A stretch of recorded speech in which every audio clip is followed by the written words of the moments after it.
Apparently there's a certain worm that proves Jesus Christ is real. Bet you didn't know that. There's a certain worm that proves Jesus Christ is real. Bet you didn't know that. It's cool, man. I already told him. So keep in mind as you watch this that by the end of this video, we should have an argument leading straight from this worm to therefore Jesus Christ is real. I think it's safe to assume that in this case, real means a God who died for our sins and was resurrected, but to be generous, I'll also accept is based on and generally accurately depicts the words and deeds of one specific man who existed. You're watching clips from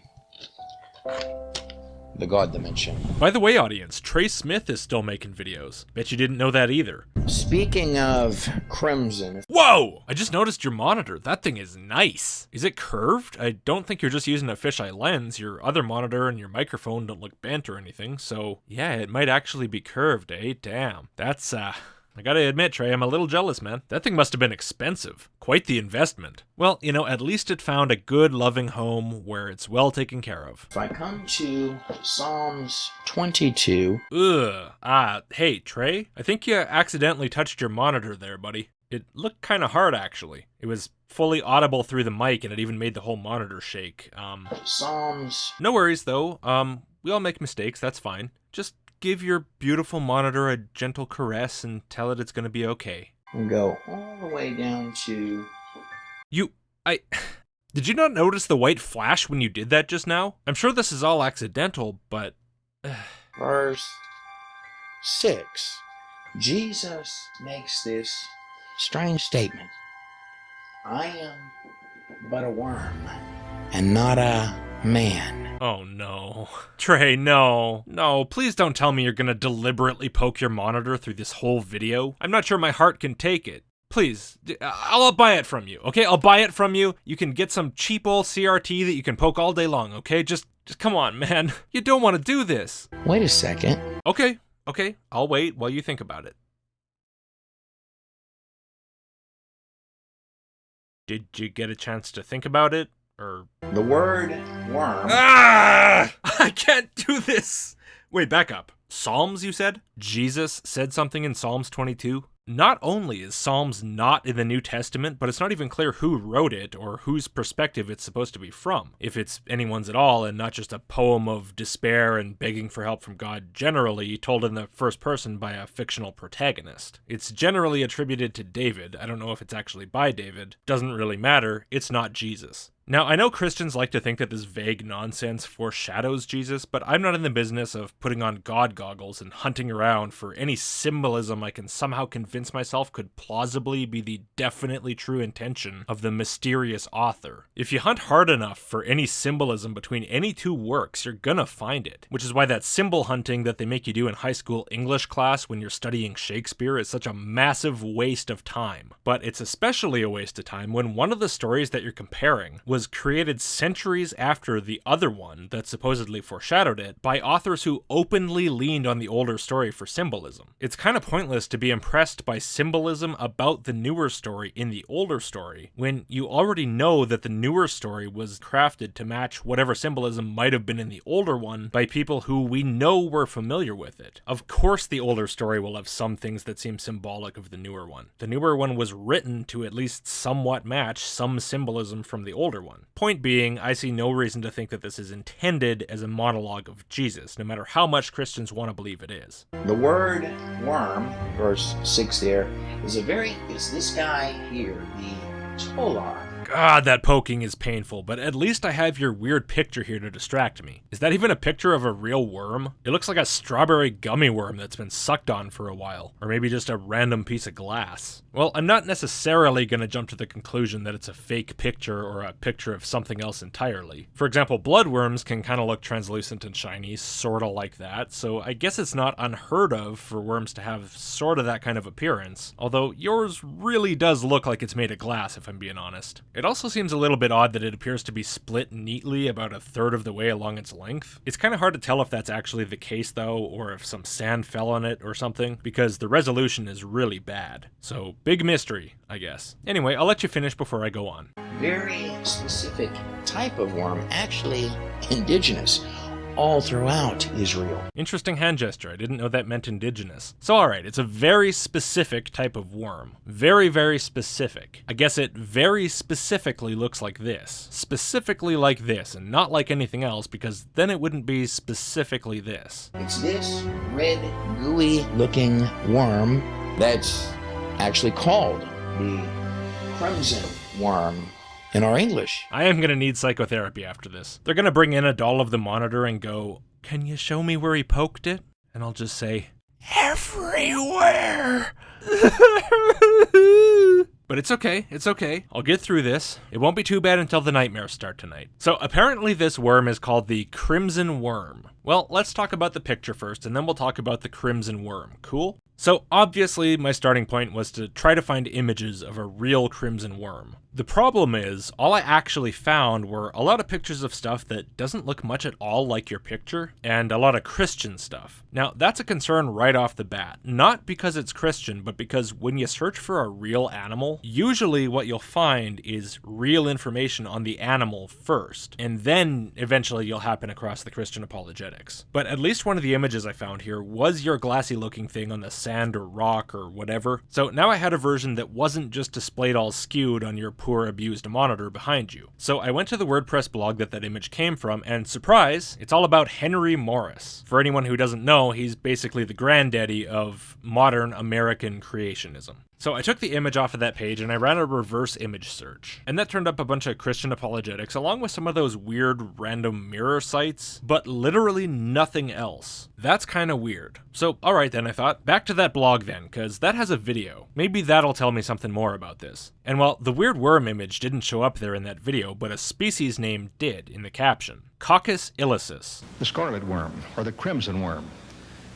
And that particular worm was used in antiquity quite a bit. I don't know whether it is anymore or not. So at this point, I've really run out of ways to verify whether the picture is actually of a crimson worm or actually any worm at all, short of searching for this species name to find out more about it, or at least the genus, just to broaden it out. So I googled crimson worm coccus to find out if apologists typically refer to the crimson worm by the scientific genus name Coccus, and indeed they do. Either that or Kermes, which is the modern name for the same genus. So regardless of whether they're calling it Coccus illicis or Kermes illicis, they're always referring to the same animal, which is a parasite that gets stuck to a tree, and if you poke it, red stuff comes out. Nice analogy for Jesus, I agree. So now all that was left to do was for me to compare other pictures of Kermes illicis to the picture shown by you, Trey, and then I could decide if that's really what the crimson worm looks like. So here are some examples of Kermes illicis. Looks a little bit like a plum stuck to a branch. And here are some other examples, mostly of female Kermes, which is the relevant sex. These particular ones aren't illicis, they're vermilio, because that's easier to find pictures of, but it's not far off because it's the same genus. So I'm going to be leaning on descriptions of vermilio sometimes in this video because it's close enough for our purposes. Apparently these two species can only be distinguished by comparing their larvae. So as you can probably tell, it doesn't look much like a worm, even superficially. Those little red things around the females in photos B and C are young Kermes. Here's a diagram of what those look like, and maybe you can start to see a problem here. Specifically that the supposed worm has 6 legs. And here's what that worm looks like closer up in real life. Those are indeed legs, and the reason it has them is that not only is Kermes not remotely similar, even superficially, to the worm that your image showed, but in fact it's not a worm at all. Kermes is a genus of scale insects. You know those little bugs that hang on plants and make them look like they have scales? They're basically a pest. They harm the plant. Those bulbous females that hang onto the branches are what are used to make dye, and I would hope that no one, no matter how primitive, could possibly mistake them for worms. So the picture that you claim is the crimson worm is definitely absolutely bullshit. But more importantly, the crimson worm is not actually a worm at all. I will say though that the mere fact that Kermes is not a worm does not invalidate the entire argument, because we're talking about a quote from Psalms which uses the Hebrew word tolat, however you pronounce that, and it doesn't really matter whether you translate it into English as worm or insect or cow or anything else. It still refers to what it refers to, right? But assuming that the Bible's authors weren't so inept that they could mistake such an obviously non-worm-like thing for a worm, which I know is a pretty big assumption, but let's be charitable, then it's at least funny just how far off the Christian apologists are in what they think this animal is. Look at the picture that you used to describe it. You clearly have no idea what animal you even are talking about. But alright, Trey, that's enough poking fun at Christian interpretations. Now we're on the same page about what animal we're actually talking about, so how does Kermes prove that Jesus Christ is real? Whatever real might mean to you.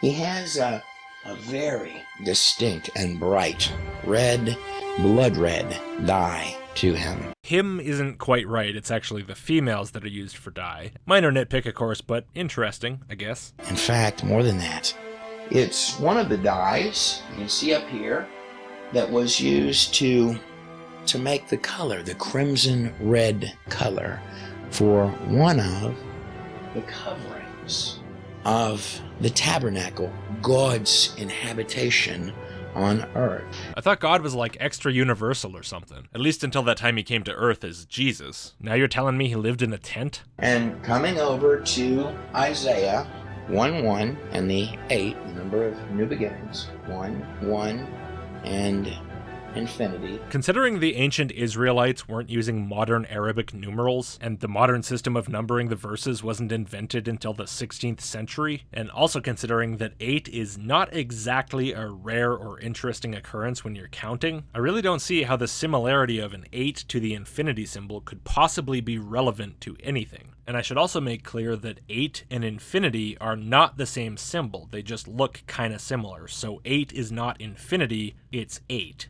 And let's not even get started on why 2 ones in proximity to each other would somehow be interesting to you. But alright, yeah man, one of the verse numbers in the Bible has an 8 in it. Wow, special! It reads this: "Come now and let us reason together." Isn't that awesome?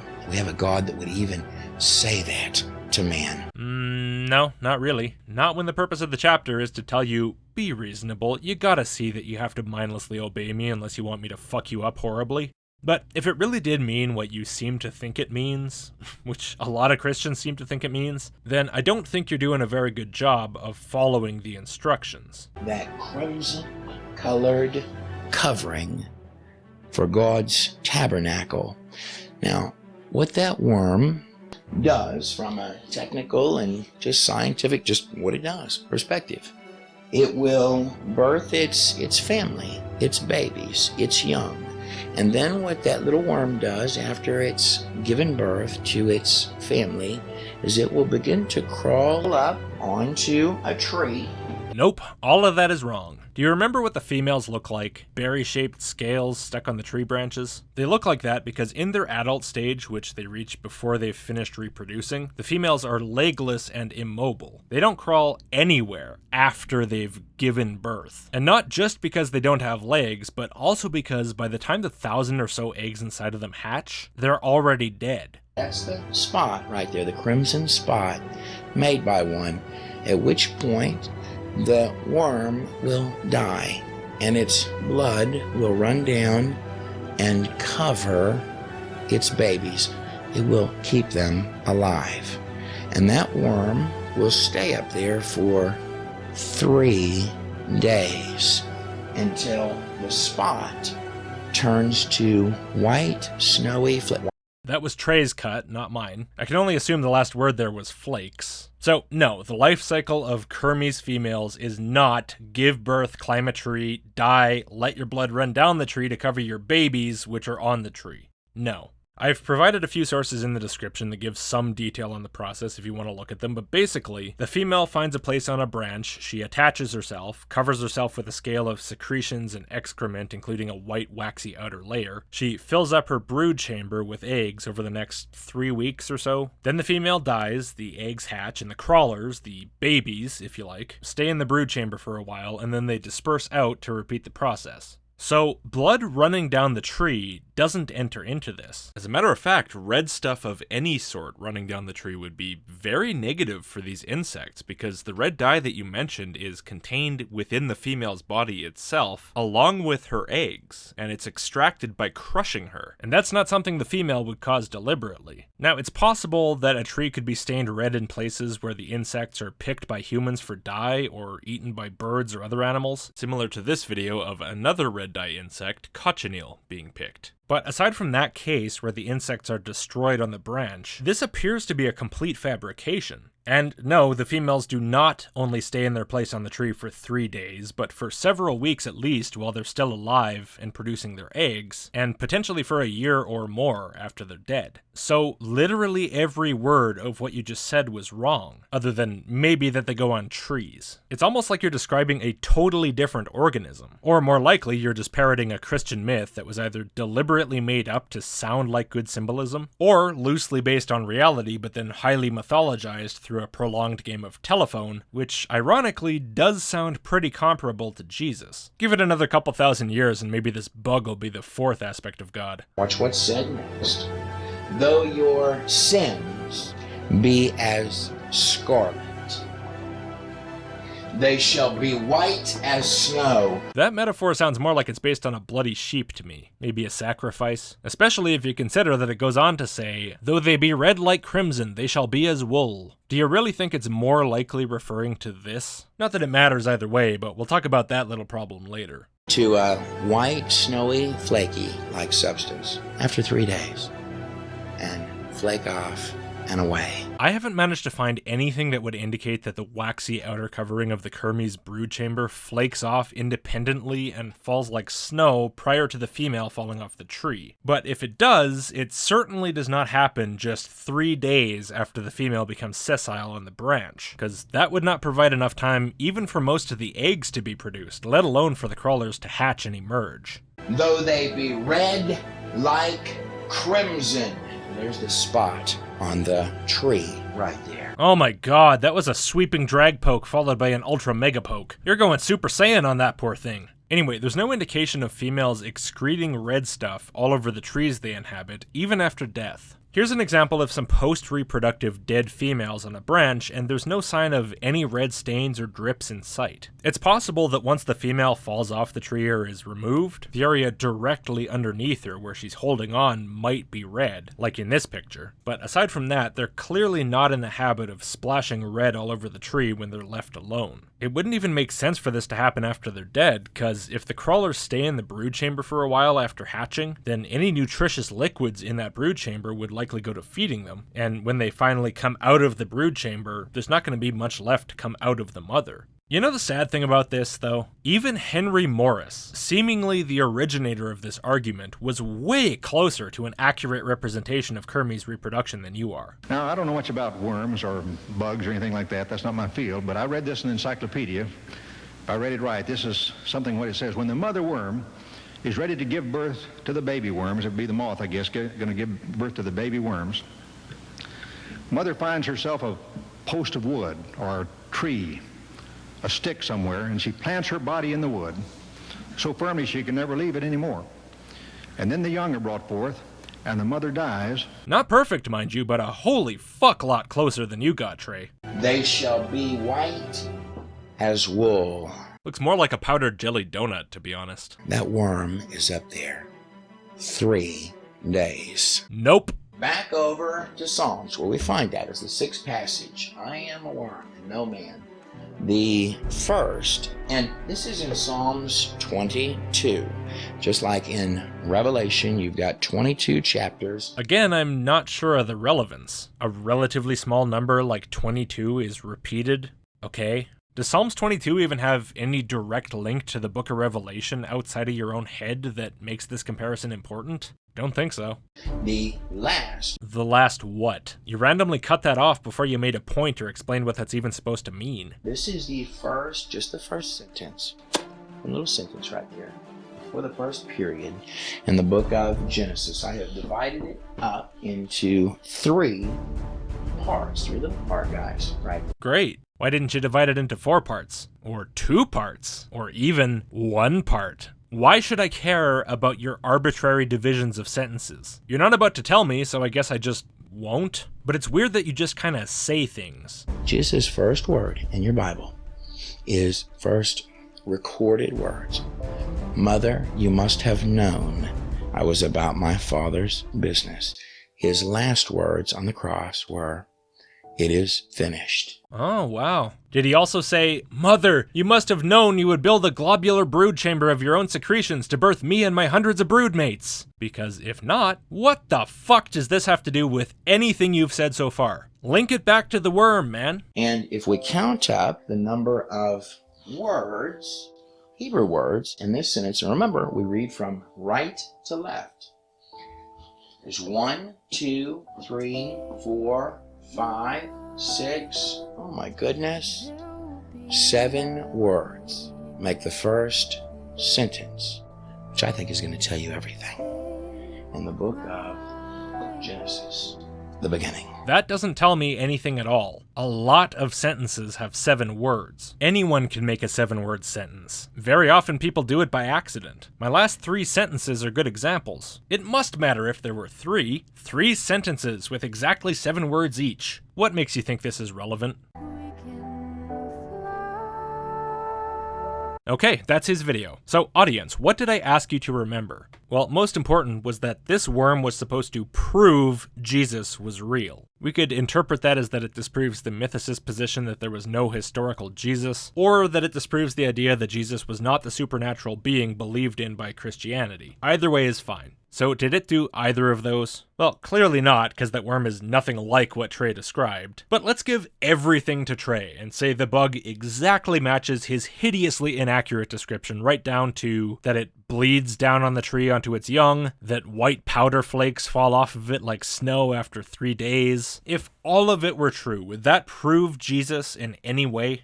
Well, no. It still doesn't link up very closely to that verse about sins like crimson becoming white as wool. In fact, it's closer to the opposite actually, because the white is falling off the female, not onto the larvae. Even the 3 days comparison doesn't work, because you're saying that the Kermes female stays on the tree, which in the metaphor represents the cross, for 3 days. But you're a Christian. You know Jesus wasn't on the cross for 3 days. He was dead for 3 days after being on the cross for a few hours. It's pretty clear that you're just drawing these comparisons after the fact, with a lot of the details fudged so they don't sound quite as contradictory, just for the purpose of justifying your belief to yourself and others. But okay, even if the symbolism was not so poor and inconsistent, the mere existence of interesting symbolism in a text doesn't prove the historical existence of a specific mythical figure who was written about centuries later, and it especially doesn't prove that figure's supernatural origin or abilities. Even if I were to grant you that Psalms 22 really refers very clearly and specifically to the Kermes bug, in some alternate universe where the bug actually acts anything like you say it does, and the whole thing really is intended as a monologue of the future Messiah, and if I also grant that Kermes' dye was used to dye the tabernacle and all of that, which is quite possible, then about the best possible scenario that could point to in any way is that a worm that was pretty well known and economically very important in the area as a common red dye, with a therefore potentially somewhat understood life cycle, was used as a symbol in the Bible, no different from how eagles or rocks or any other symbol is used. And the authors of the New Testament recognized the significance of the reference to that bug in Psalms 22 and referred back to it by incorporating 3 days and the idea of self-sacrifice into their religion.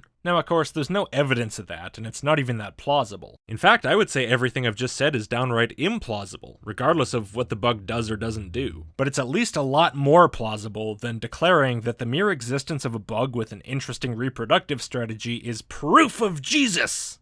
Well, thanks for watching, everyone. No Patreon messages or anything like that this time, because I have something much more important. Please watch this short PSA. Thank you.